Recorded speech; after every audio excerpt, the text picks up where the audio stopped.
Inilah keris kuno pusaka keluarga yang berasal dari sebuah daerah dengan sejarah perkerisan yang paling panjang.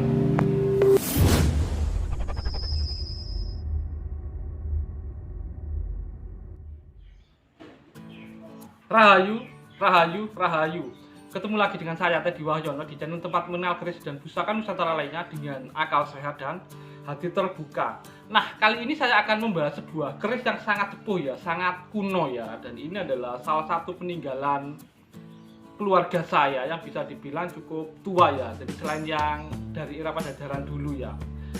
Dan keris ini memang sejarahnya cukup panjang ya, dan berasal dari sebuah daerah yang memiliki sejarah perkerisan paling lama di Indonesia ya. Nah, sebelum saya bahas, buat teman-teman yang belum subscribe, silahkan subscribe dulu biar tidak ketinggalan informasi dari channel ini. Nah, sekarang langsung kita bahas saja ya, jadi kerisnya seperti apa ya. Nah, kalau teman-teman melihat, mungkin keris ini kayak tidak layak ya, karena sudah kropos di sana sini ya, kropos di sana sini. Tapi ini secara keseluruhan materinya masih ada lah, masih berbentuk keris ya. Ini keris lurus ya. Jadi ini adalah salah satu keris yang berasal dari era yang sangat sepuh ya. Jadi ini kemungkinan era Mojopahit awal, bahkan sebelum Mojopahit ya. Dan ini dibuat di daerah yang memiliki sejarah perkerisan dan perkembangan perkerisan itu dari era sebelum Mojopahit sampai sekarang, dan itu tidak pernah putus ya. Dan sekarang daerah tersebut merupakan daerah penghasil keris paling banyak ya, dan teknik pembuatan pamor yang paling banyak juga dikuasai oleh empu-empu atau pengrajin di daerah tersebut dari daerah Madura ya. Jadi keris ini memang keris peninggalan, makanya ini tetap saya rawat ya ini ya, karena ini memang sejarahnya panjang ya, dan ini memang konon jadi leluhur saya, jadi eyang saya itu dapatnya dari daerah Madura ya, dari daerah Madura.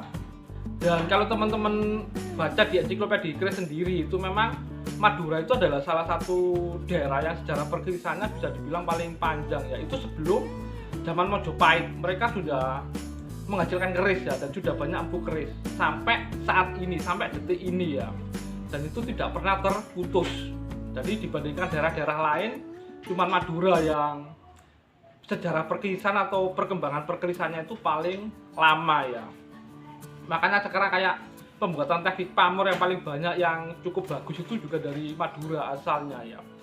Nah, keris ini memang memiliki pamor yang unik ya. Jadi ini sudah jenis pamor miring ya. Jadi seperti kayak pamor adek. Ada bilang kayak banyu mili. Sekilas ada kayak tejoki nurungnya ya, adek telu ya. Cuma ini sebenarnya adeknya banyak ya ini ya. Cuma yang jelas kalau teman-teman pengen tahu materi dari keris-keris lama, nanti saya tunjukkan detailnya ya, nanti akan saya video secara zoom ya. Jadi yang jelas sekali lagi ini memang ada cerita tersendiri khusus ya dalam keluarga saya sendiri, dan ini memang tidak bisa saya ceritakan di sini ya. Jadi yang jelas ini memang salah satu peninggalan ya, pusaka turun temurun ya. Jadi memang selain yang dari era Pajajaran kemarin, salah satu yang tertua adalah yang ini ya. Tapi ini materi besinya bisa dibilang sebenarnya cukup bagus ya. Mungkin dulunya memang ya sempat tidak terawat ya, jadi memang sayang, tapi ini sudah dibersihkan dan ini pakai warangan masih lama ya. Tapi yang jelas belum berkarat lagi kayak gitu ya. Nah, untuk lebih detailnya, jadi seperti apa sih materi dari keris-keris lama itu, ini mari kita simak sama-sama.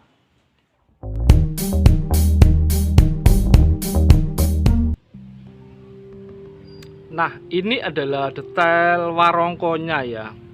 Ini pakai warongko Ladrang Surakarta ya. Dan ini saya dapatkan dari yang saya warongkonya ya ini ya. Cuma dulu itu kusam ya. Ini cuma saya servis lagi, jadi saya gosok, saya bersihkan, dan saya pelitur ulang ya. Jadi biar lebih awet. Ini pendoknya masih pakai pendok yang lama ya, jadi belum saya ganti. Cuman mendaknya ini yang saya ganti ya. Beder ini masih pakai yang lama seperti waktu saya terima dulu ya dari eyang saya ya. Nah, sekarang kita lihat untuk detail bilahnya. Nah, ini adalah detail bila kerisnya ya. Itu kalau lihat gonjonya itu masih sebitron ya, gonjo-gonjo era lama ya. Dan ini memang diperkirakan era Mojopahit awal atau bahkan sebelum ya. Tapi ini dibuat di Madura ya. Jadi ini memang khas materi-materi Madura. Tapi kalau teman-teman lihat kayak tingkat korosinya, nanti itu kalau kita lihat yang zoom ini seperti keris-keris atau materi besi di era Singosari ya. Jadi orang ada bilang juga ini era Singosari, dan ini memang memiliki sejarah panjang di keluarga saya dan ada cerita khusus yang menarik sebenarnya, cuman nggak bisa saya bahas ya. Kalau teman-teman membaca buku ensiklopedi keris yang disusun Pak Bambang Harseri Nuksmo, jadi untuk keris Madura itu memiliki ciri sendiri ya. Jadi selain bilahnya yang memiliki ciri sendiri, warongkonya juga memiliki gaya sendiri ya. Dan Pulau Madura ini mempunyai riwayat pertumbuhan yang paling panjang ya dibandingkan dengan daerah-daerah lain dalam hal produksi keris ya. Karena memang keris Madura ini sudah ada sebelum zaman Mojopahit sampai sekarang. Dan ini adalah contoh warongko yang dari Madura ya, yang khas yang cuma ada di Madura, yaitu deng-udengan ya. Dan kalau teman-teman melihat jadi kayak keris-keris Madura, apalagi yang mulai era Mataram sampai sekarang itu sangat bagus ya. Dan ini ada beberapa contoh ya, 3 itu ya, yang memiliki dapur maupun pamor yang berbeda. Nah, mungkin itu aja dulu dari saya, semoga bermanfaat dan jangan lupa untuk like dan subscribe-nya.